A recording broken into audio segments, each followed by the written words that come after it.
prep, pero tetestingin ko pa yung web. Tetestingin. Tapos na ba? Tapos na ba? Success ba ang ating... Saan ni-launch ko?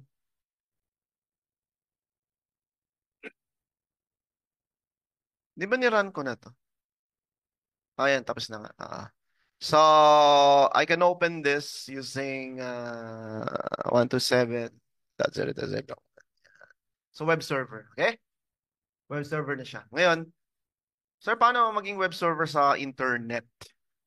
Paano magagawing web server sa public? Okay, tulungan niyo ako. Paano? Paano ma-access ng public to? Yung ganito, gusto ko ma-access dito sa labas. Eh di yung IP address, di ba? Public IP. So, kunin natin yung public IP niya. Networking.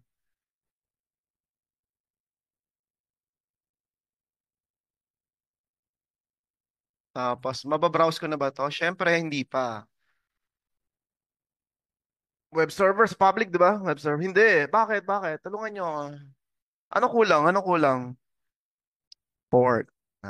Allow the IP, and then the port 443 or 80. Diba? Okay, ganito yan. Balik uli sa networking component. Scroll down, look for network security group, create rule, inbound rule, port 80. So, any, kahit saan manggaling, papasok. So, any, TCP port na 80. Okay. Teka, sorry, priority pala to, priority. Asa yung port? Ayun. So by default 8080 para hindi masyadong open pero for testing purposes gusto kong ano siya. So allowed 80, ano pa? Kung sino yung mauna, the one with the lowest number siya yung priority. So let's say 300 allow all tapos priority 310 pangalawa na yon. Ano yung numbering lang siya, numbering. So we can distinguish sino ba unahin ko? Sino yung priority, di ba? Wala, number lang yan. Let's say pag 1, mauna i-process siya. Siya yung will take effect kagad. Mas pag second, yung pangalawa, yung ganun. Kung sino mauna, so mauna RDP, and then any, ayan, yun, nakita mo in sequence. So, unahin niya to. So, let's say, say, access muna natin sa dali. Accessible na, yes! Meron ka ng web server sa public. Oh, galing, ano? Sarili ka ng web server. Okay. Ito. So, testingin natin, sir. Ano ba yung priority na yan? Balikan natin itong priority na ito. So, gagawa ko ng isa pang rule na port 80. Pero, pangalawa siya. Di ba? 320. 340. So, huling-huli siya ipaprocess. Ibig sabihin. Which, deny naman. Deny. De-deny na. So, deny.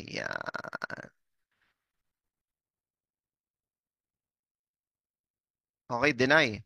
So, tingnan ninyo, priority na allow, 80. Tapos pagdating dito, dininay mo. Ano ba talaga?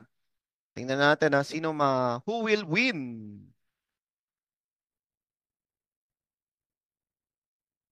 Allowed. Isa pa. Sige. Baka mamaya cache lang yan, sir. Sandali. Control N. Incognito. Ma-access ba? Wala nyo. Oh, teka tayo, nag-HTTPS siya eh. Nag-HTTPS eh. HTTP lang.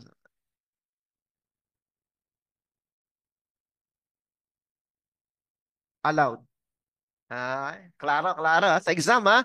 Actually, ito yung nakakalito talaga, eh, no? Mga tanong ng estudyante ko, sir, sino mo? Who will take effect? So, una, inalaw ko. Pangalawa, may nag-deny. So, ano masusunod? Sino yung nauna? The one with the highest preference, diba? Sino yung nauna? Parang ganun din, parang ganun. Parang access list na, ayan, tingnan natin. Dapat hindi na. Sige, edit natin, edit.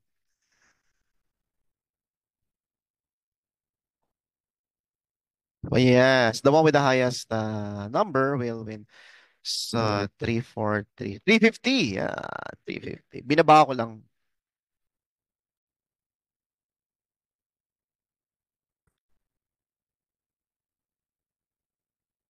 So, deny, then inallow mo, deny pa rin to. Okay, okay. Ah, incognito. Kasi minsan cash lang yun. Deny dapat. Wala, ayaw. Hindi makuha. Hindi makita pa. Sa ganun sa exam ingat kayo nakakalito ng, wala. Hindi naman ako sa'yo. Okay? Okay. Let's continue sa lesson. Malinaw ba? Generalize. You can also automate the copying of the image. No? So AZ image create the image name, which RG it belong, and generalize after, ito yung master, after nyo masisprep. Ganon, ano? Kung gusto nyo, command line. Ito yan. Create a new VM from image. Let's say meron ka ng master template. Okay. So, ito yung gagawin mo. Invert to machine, select add, provide group, browse public, blah, blah, blah. Yan. Create. Parang yung dinemo ko kanina, di ba? Nag-snapshot, hindi nag-snapshot, nag-create ng isa pang copy, then nag-launch ako dun sa copy na yun. Pero hindi ko sinisprep. Dapat sinisprep mo na. Okay, magla-lab na tayo na. Napakahabang lab nito. Umpisa na natin. So, yung dinemo ko, partial lang yon. So, ito yung inyong lab, bibigay ko. Paano ko mabibigay? Ano pa nga? Aniga, pa-distribute naman yung ano, tong lab ni Sir, lab nila.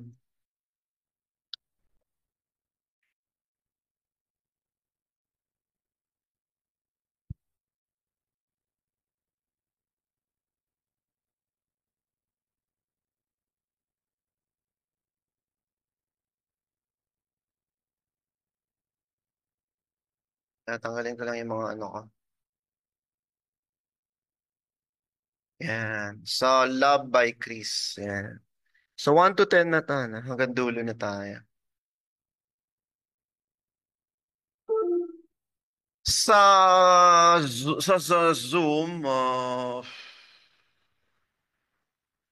sasend ko sa Zoom. Okay.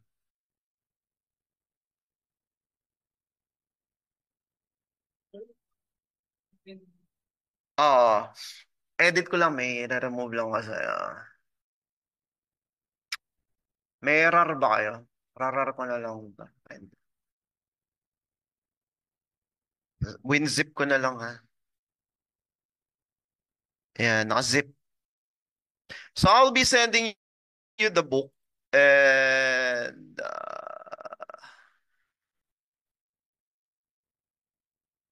PowerPoint. May re-remove pa kasi ako sa PowerPoint. Ayan, nasend ko na yung zip file. Paki-download na lang. So, yan yung lab natin up until 10. Ang haba nito ha. So, gagawin nyo today, 6 muna, 6 muna. So, mano-mano lang to. Lahat ng dinemo ko yun. Parang ganun lang yan. Ito yung lab. Ayan na. Okay. Haba niya. Kung if you find this very small, you can edit and then lakihan ninyo 18. Ganun.